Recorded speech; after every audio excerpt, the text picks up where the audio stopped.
I distinctly remember a time when I started to feel this ache inside of me, like a persistent sense of emptiness and a feeling like something was missing. It was pacing up and down my back deck. I'm pretty sure I actually said this out loud. I said, "Who is this person living this life?" There was this split between who I was portraying out into the world, where I was happy, I had this great life, I had the perfect marriage, and then what I was feeling inside.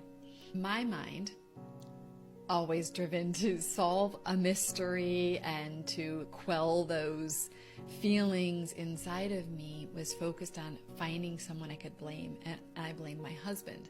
I believed he was the source of my unhappiness. If he would do this, if he would be this way, then I would be happier. On the darker days, I felt that it would be better if I was with a new man. I wanted so much more in my life. I wanted to be loved and accepted for who I was, not just what I did. I wanted to feel more fulfillment, inspiration, and passion. I was longing for more emotional depth. For a while, I did other things. I went out and I said, what if I go on more girls' nights, spa days, and volunteering? And I thought that maybe something would help, but nothing ever really did seem to get to the root cause of my discontent. I was experiencing this distress with no real answers or solutions. And then something happened in my life that was really profound, which was that I was working with a coach in a coach training program that I was in. He started to ask me a series of questions. He said, so you're telling me that if your husband was more romantic and said the right things, you would feel happy then? And I was like, no. And then he said, okay, if your husband went to an intensive coaching program and he came back more conscious and he was more self-aware, would you be happy then? And I was like, gosh, I'm checking in with myself, much to my surprise. No. He asked several more questions, and each time my answer was no, until I got it. And it really sunk in. At that moment, I realized that no matter what anyone else did, no matter how much I changed the outside circumstances of my life, I was not going to be satisfied. I realized in that moment that it was me that was the source of my discontent.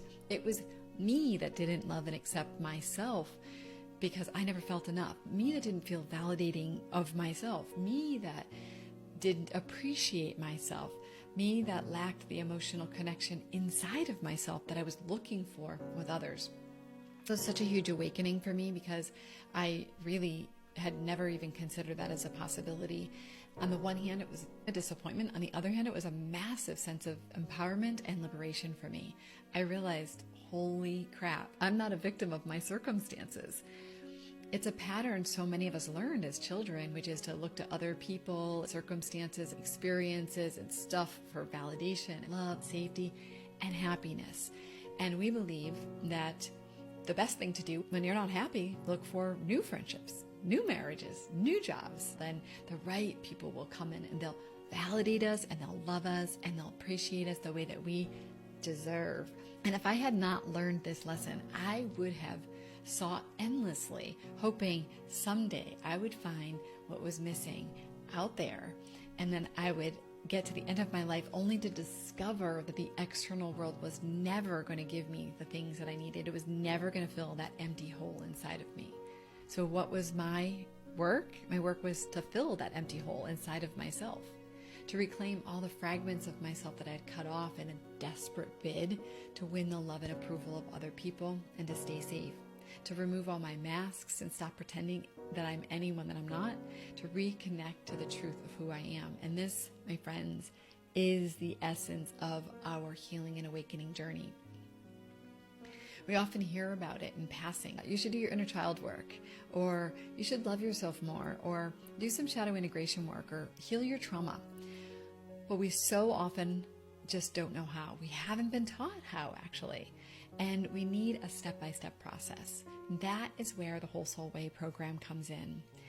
This is where I teach a process that becomes a launching pad for self-discovery, personal growth, and spiritual awakening that we can carry throughout our entire lifetime, transforming the way we live, inviting deeper levels of fulfillment, inner peace, and joy. The more that you long for out in the world is actually a call from your soul, a call home to yourself. And that is the journey that I take women on. I would love to have you there.